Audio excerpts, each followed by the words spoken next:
Have you ever stopped to think about what separates a simple, sugary grain tea from the complex, bitter, and refreshing beer you actually love to drink?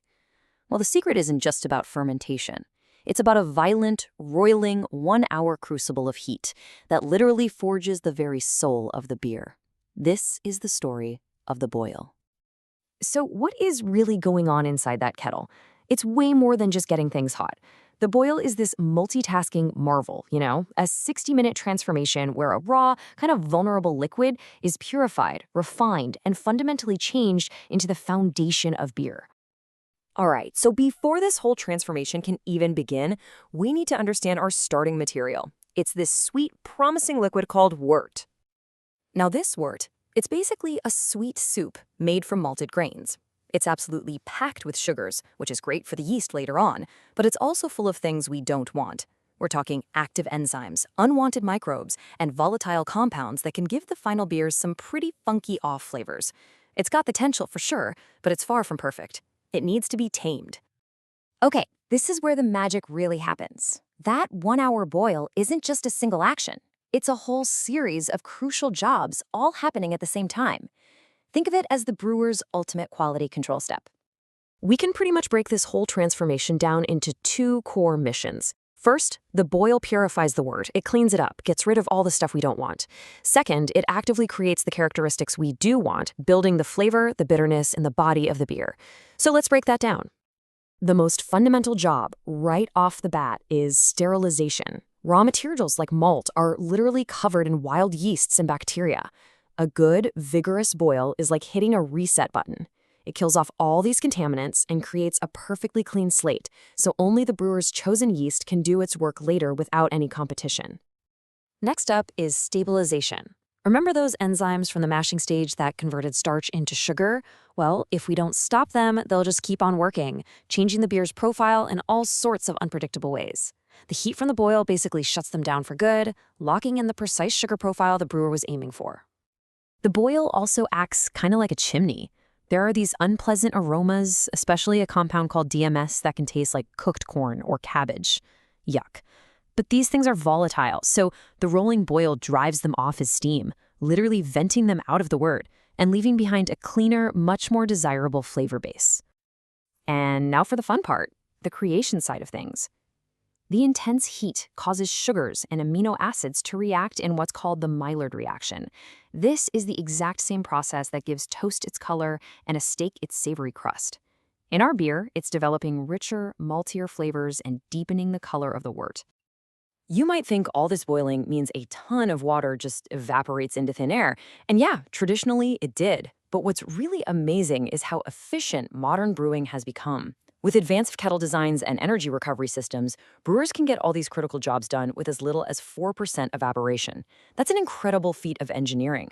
So, sterilizing, stabilizing, developing flavor, all of that is absolutely vital.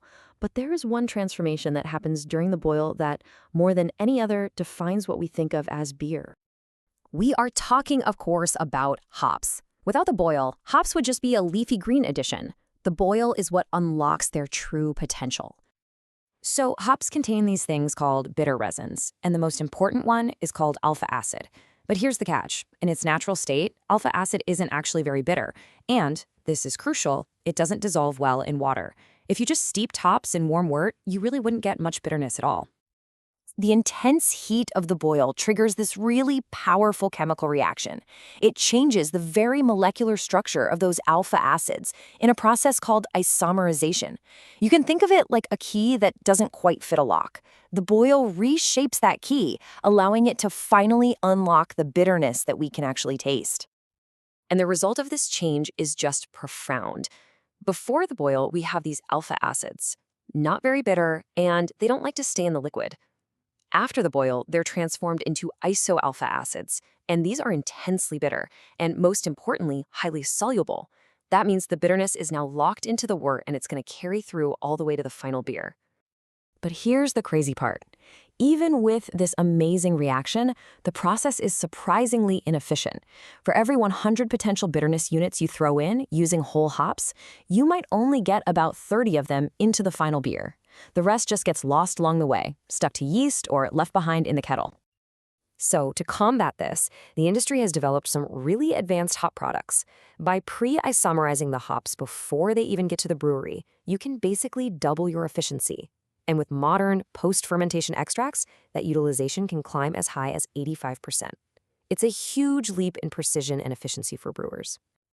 Of course, all this amazing chemistry needs the right hardware. The vessel where the boil happens, the kettle, has gone through a pretty dramatic evolution of its own. We started with simple, direct-fired copper pots, which often scorched the wort because the circulation was so bad. Then came internal heating coils. They were better for heat transfer, but an absolute nightmare to clean, trapping old wort and potentially causing infections. The real breakthrough was the internal chimney, which created this vigorous, circulating boil that drove off those unwanted compounds way more effectively. And today, many big breweries use an external heater called a calandria, which gently heats the wort without any scorching, offering maximum control and efficiency. So after that frantic hour of heat and chemistry and engineering, where do we end up? What has actually been achieved? Well, the transformation is complete. We started with an unstable, vulnerable, sweet liquid. We now have a wort that is sterile and totally ready for yeast. The bitterness from the hops is permanently dissolved in there. Rich new colors and flavors have been created, and the final strength is set. In short, the entire foundation for the beer has been built. What began as a simple grain soup has been purified, it's been stabilized, and it's been infused with the very character that makes beer, well, beer.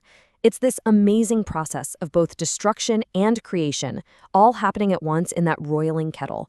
So the next time you take a sip of your favorite beer and that crisp, clean bitterness hits your palate, maybe you'll think of that violent, essential hour of heat, the crucible where it all began.